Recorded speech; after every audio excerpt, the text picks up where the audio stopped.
Hi everyone! So today we're doing scratch coloring. It's kind of like if you ever did this at school with crayons. So you would cover the whole paper with bright colors and then color over it with black and then use something to scratch away lines of the black layer and reveal the colors underneath. The same idea, but in the form of a coloring book or a scratch book. This one is from Lidl and it cost about €6. It was actually for my 10-year-old niece, but I tried it a little bit first. So this one comes with 12 coloring pages, which you can also tear out of the book if you want to frame them and showcase them as art. And a scratching tool with a narrow tip and a wide tip so you can scratch out narrow lines or larger areas. This is marketed as a relaxing activity to get a break from the chores of your everyday life, and you can use a scratch coloring book in different ways. They've gathered small thumbnails of all the images on the last few pages. And there's always two versions of each one. One is partly and the other one completely scratched off. So you can see what the image looks like as a whole underneath the black layer and get some inspiration for which areas to scratch off. So you could scratch out the whole thing or just scratch out selected areas and leave others black, or even scratch out your own shapes. So this could be a very monotonous activity, scratching up everything without thinking too much, or you could get very specific and creative with it. Based on the title, the book contains fairy tale creatures of a magic world.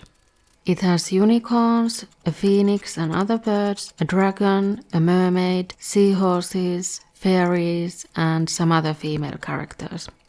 In hindsight, I chose an elf based on the shape of her ear, and I was only really interested in the different patterns and colors of the arches and pillars and the background in general on this page. Because most of the female characters in this book look pretty similar and generic to me, so none of them really stood out. The other one I was contemplating doing, because I knew I would only choose one since this book was going to my niece. So the other one I was considering was the one, I guess, with a fairy, since she has butterfly wings and there's also a unicorn. And in that one I was also interested in the background, the moon and the acacia-looking flowering trees.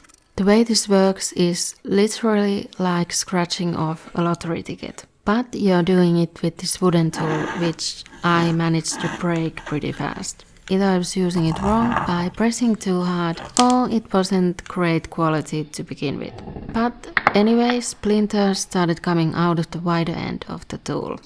Also, I watched a video beforehand where they were using a brush to clean off the little particles you're scratching off. This is similar to drawing with soft pastels in that sense that it makes a huge mess. And the brush I chose for cleaning off the black particles got really dark and dirty. So do yourself a favor and use a bad brush you don't need for anything else. Out of the 3 methods to do the coloring, I chose the 2 last ones. So I started off by scratching certain areas. The outlines of everything are visible in the coloring book, and some areas are even completely scratched out, like the face of the elf here in this one. So I alternated between the scratched off and unscratched areas to make use of the black negative space. And I checked the thumbnail image from the end of the book from time to time to make sure I was scratching off the areas of the colors or patterns I preferred, or ones that would just go together nicely.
And then I would also kind of draw my own shapes, like on the cape I would carve out little shapes to reveal some of the pink, and I did some circles on the pillars.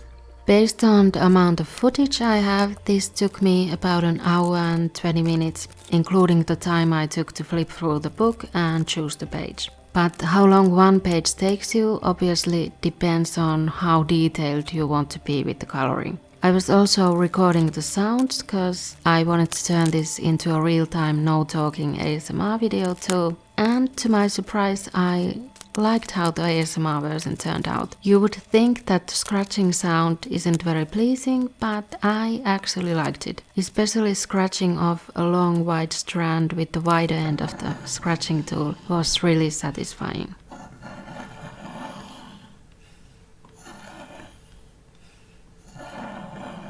That video will be up on my ASMR channel soon, if it isn't already by the time this video goes live.